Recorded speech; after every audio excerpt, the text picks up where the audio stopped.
Israel and the Hamas conflict. The reporter asked him, does this change your policy? He flat out said no. I think that would have been a good time to explain more so than no, and to really address the protesters, because every protest on different campuses are asking for different things. Some are asking for a divestment, some are asking to remove and separate yourself from companies that are supplying weaponry and manufacturing, but a lot of times they're asking for a ceasefire and more humanitarian aid. That could have been a great opportunity for, say, that he had Secretary Blinken in the Gulf states really actively trying to negotiate a ceasefire to bring in more aid,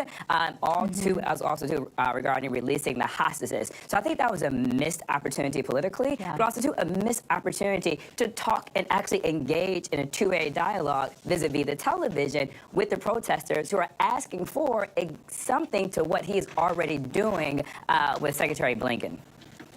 Right, and asking for acknowledgement. I mean, as Asma pointed out, that college Democrats are calling for him to, be more active in this discussion. Christina, to you, sometimes, as we were showing this video here, the violence is getting a lot of the news coverage. And there are some protests that are happening on college campuses that are actually peaceful. Are those calls being overlooked right now?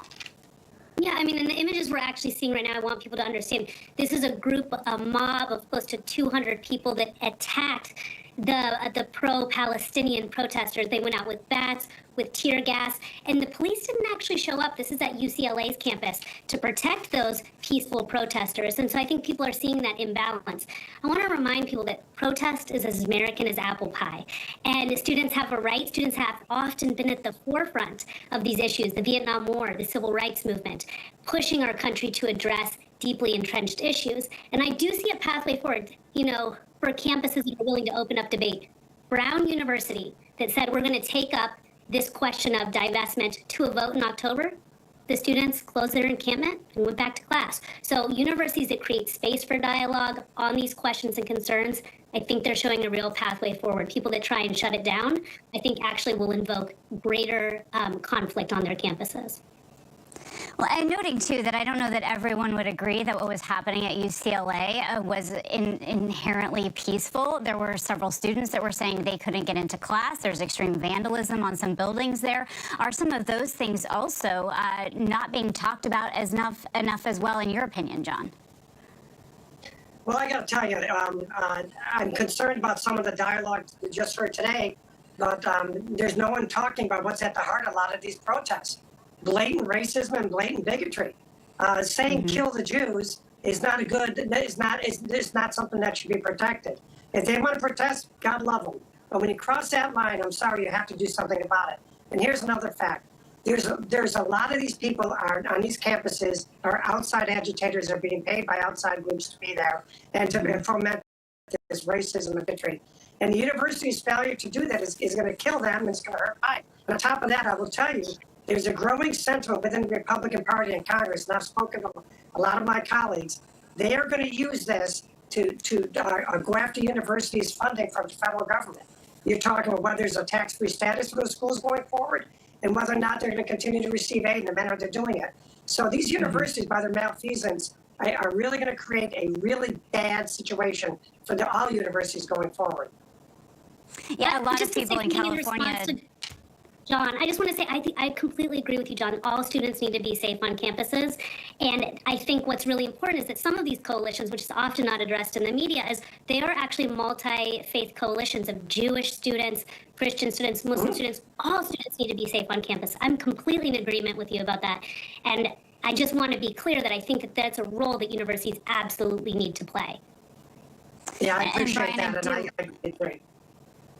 Brian, I do want to quickly get to you on the legality part of this. You mentioned to me when it comes to these protests, there are some time, place, and manner restrictions here.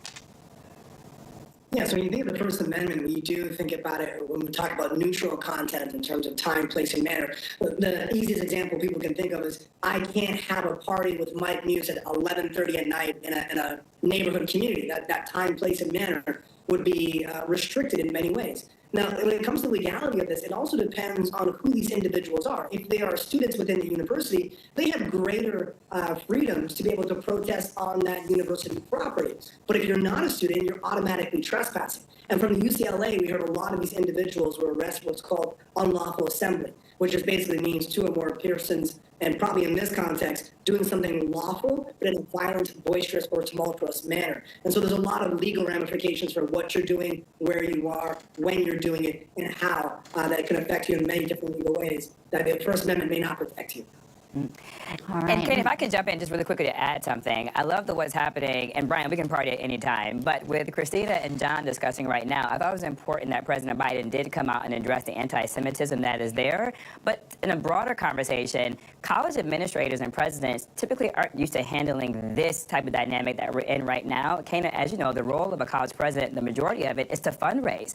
They're not used to dealing with geopolitical issues that are taking heart on their campus with the type of process that we're seeing. So I think to get ahead of it, it would really be great if the federal government, President Biden, Speaker Mike Johnson, and Senate Majority Leader Chuck Schumer could all come together to figure out ways to support these college presidents to be more proactive instead of reactive on the back end with hearings of what they didn't do.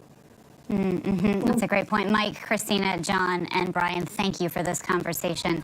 Coming up next here, former President Trump called the 2020 election rigged. What he's saying now about the 2024 election and if he will accept the results. Our panel weighs in after the break. Ken K's is the best place to buy an engagement ring because we truly care about getting you the piece of jewelry that you love at a price that works for you. Our selection is important to have, so when people come into our store, they have a wonderful experience and they have a vast selection. We carry diamonds of all shapes and sizes, from the most popular round sizes to emerald cuts, princess cuts, ovals, pear-shaped diamonds. So people can feel like when they come here, they're seeing everything. Ken K. Thompson Jewelry, where northern Minnesota gets engaged. Campaign trail in Iceland. Let's go. traveling with the president in Mexico City. Wherever the story. From the front lines, from southern Israel, outside the Gaza Strip, in Beirut, from the FBI. Reporting from the nurses on the picket line. Here at 10 Downing Street in London. Streaming live to you. Wherever the story is. Wherever the story is. Wherever the story is. We're going to take you there. You're streaming ABC News Live. ABC News Live. You're streaming ABC News Live. ABC News Live, streaming free everywhere. America's #1 streaming news. First thing in the morning. There's a lot going on. We're still in a flash flood warning. To catch you up with what happened overnight. Police in riot gear arresting dozens of protesters. What's happening today? Escalating tensions in the Middle East. What people are talking about. The migrant crisis. Fast, straightforward. With some fun in between. Check out the Gator on the 17th hole. The buzzkill in baseball. First thing in the morning. America This Morning. America's #1 early morning news. On ABC News Live. Every kid in America who was a dancer wanted to be on Dance Moms, and Abby knew it. I don't care if they like me or not. They're fabulous. When it comes down to the way she treated us, it was tough love. You have trouble saying her name. Yeah, I feel like I have trouble just talking about it in general. I'm not the bad guy. I was the guy that made it happen. Do you think